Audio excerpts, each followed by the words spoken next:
Hey, all you comic book readers and true believers. It's Tuesday, and I'm your ever-loving blue-eyed comic book guy, Mitch Harmon. You guys know what's up. Mitch's Picks. From DC Comics, Superman's pal, Jimmy Olsen, #1. Written by Matt Fraction, art done by Steve Lieber. This is a new #1 coming out of DC Comics. It is part of a maxi series, much like the Lois Lane one that was a couple weeks ago. This story is going to revolve around Jimmy Olsen, but this one seems to be episodical, but also at the same time have an ongoing story. Jimmy Olsen has really, he's pretty big liability for the Daily Planet. Like, every time he's around, yes, lots of crazy stuff happens and they get a lot of great shots of Superman, but there's also a lot of destruction and whatnot. Perry, knowing that Jimmy is like one of his best, most hot, I guess, reporters that are out there, or photographers, knows he can't get rid of him, but he can't keep him in Metropolis anymore because it's too much of a liability. So he sends him to another city, another big city with lots of bats. Get the idea yet? This, like I said, is a 12-part mixtape. It is Gotham. That's a good one. It's Gotham! In case you guys didn't know that. That's the idea. Actually, they never confirmed it, so we don't know if it's Gotham. It's just bats. Anyways, it is a new series coming out of DC Comics. Matt Fraction, wonderful writer. They're co-writer for Sex Criminals, and he's done a lot of stuff for Marvel and whatnot as well. So really interested in seeing where this is going to go. I know not everyone's chomping at the bit to get a Jimmy Olsen story, but this is shaping up to be pretty interesting, guys. Check it out. From Titan Comics, Blade Runner 2019, #1. Written by Michael Green and Mike Johnson. Art done by Andreas Gunaldo. This is a new series coming out of Titan Comics. It is set, I'm not exactly sure where in the Blade Runner universe this is exactly set, but if you guys know anything about the Blade Runners, there are replicants, which are exact copies of human beings with extra strength and agility and speed and so on, but they are used for manual labor and whatnot. But sometimes some of these replicants have to be retired, hence the Blade Runners, that is kind of their job. They hunt down these replicants and decommission them, or retire them as they call it, I guess you could say. Anya Ashina is no different. She is a Blade Runner who's charged with hunting down people, replicants, rogue replicants, who are, I guess, trying to just live their life and whatnot. But Ashina is carrying a dark secret for herself. But they haven't exactly explained too much about what it is that she's trying to hide from everyone, because before too long she gets another job where a billionaire has her hunt down, or have her hunt down his wife and kid, who has now been missing, and he claims that there's something very special about his daughter, but he's not exactly clear as to what it is. Like I said, a brand new series coming out. I've never really heard of Michael Green or Mike Johnson, but for the first issue, really good. Plus Andreas Gunaldo's art really gives you this kind of very cyberpunk look to the future and whatnot. And plus the cover A comes with Art Germ cover on it, so pretty good all around, guys. Check it out. From Marvel Comics, Loki #1. Written by Daniel Kibblesmith, art done by Oscar Bazaldua. This kind of spinning out of the War of the Realms stuff. For those of you who did not read War of the Realms, Loki is now the king of Jotunheim.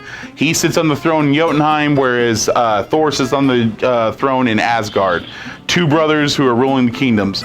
But Loki doesn't exactly seem to be cut out for being a king, kind of leaving his duties behind, finding it very tedious to go through and try to settle disputes between his frost giant citizens and whatnot. It doesn't seem like he's cut out for it. But you know, the king's duty is never done.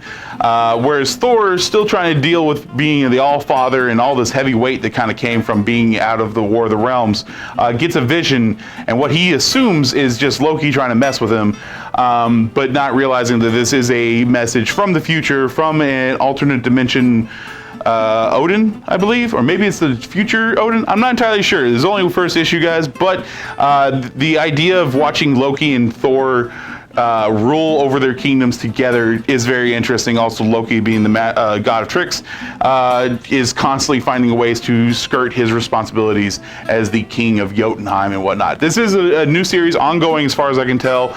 Daniel Kibblesmith did the Deadpool versus Black Panther series, so if you enjoyed that writing, I have a feeling you'll really enjoy this. Plus, like I said, kind of ties in a little bit with what's going on in the Thor book, and is kind of like an epilogue to all the War of the Realms stuff. So if you guys are interested in that, check it out. From Dark Horse Comics, The Quiet Kind, one-shot, written by Chuck Brown, art done by Jeremy Treese and Kelly Williams. This is a one-shot coming out of Dark Horse Comics. I have not seen anything that could be a continuation of this. However, this story does kind of set up to where there could be more, but it's not clear that they were going to do anything more. I guess it's a matter of how well this really sells.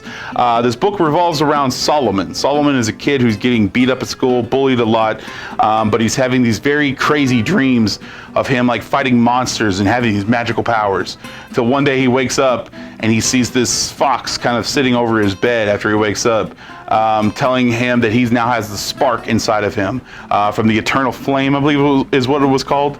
And Solomon now goes to confront his bullies and makes maggots come out of this guy's mouth. But I mean, completely accidental. Well, accidental is the sense that he wasn't sure that he had this abilities or anything. But Solomon is kind of freaked out, but also kind of like, bullies deserve it. He needs to get his just desserts on this. That is until two other kids show up, one riding some type of lizard wolf who creates portals, and the other one who's kind of a mute, but she has these chains hanging over her, not really sure what her entire powers are. Come to find out that they also have these sparks inside of them of the eternal flame, kind of chosen by gods and whatnot to, well, it's not exactly clear to why they were given this spark and whatnot. It has something to do with the fox, but then there's also other gods as well. It's 56 pages, so it's a kind of a long read, but it is very interesting. It's got a little bit of Jorge Corona's art style to it for Jeremy Treese. It kind of reminded me a little bit of Middle West. Maybe it's also because of the fox, but it was a very interesting story. It's a one-shot, self-contained story. There is a backup story in the back that explains. So this story talks about basically what the gods perceive as the ending, because Solomon and his kind are supposed to be the heralds of the end. Well, the backup story in the back shows the beginning of these gods, the beginning of the fox, and there's also a serpent. You see the beginning of the serpent, and so on and so forth. I was really interested. I kind of just got these just for the sake of it, but it's actually a pretty interesting story, guys. So I'm really hoping they do something more with it, especially with Jeremy Treese's art on it as well. And Chuck Brown's writing is really good on this, guys. Check it out. From Universe Publishing, What Would Skeletor Do? Diabolical Ways to Master the Universe by Rob Perlman. This is kind of a spoof book, I guess you could say. It really is just kind of fun little anecdotes about how Skeletor would deal with careers, or how your friends and frenemies, or stuff like that. You know, just little bits of wisdom coming from Skeletor's infinite knowledge of Eternia and all of those nincompoops he has to deal with all the time.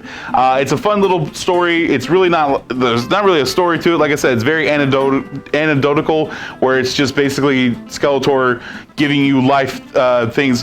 One example was thinking about adopting a stray. Don't. You'll ruin your street cred. Stuff along those lines, guys. But it is a fun book. It's all stills from the show, so Rob Perlman's really just the writer, I guess you could say, making all these great anecdotes and whatnot on it.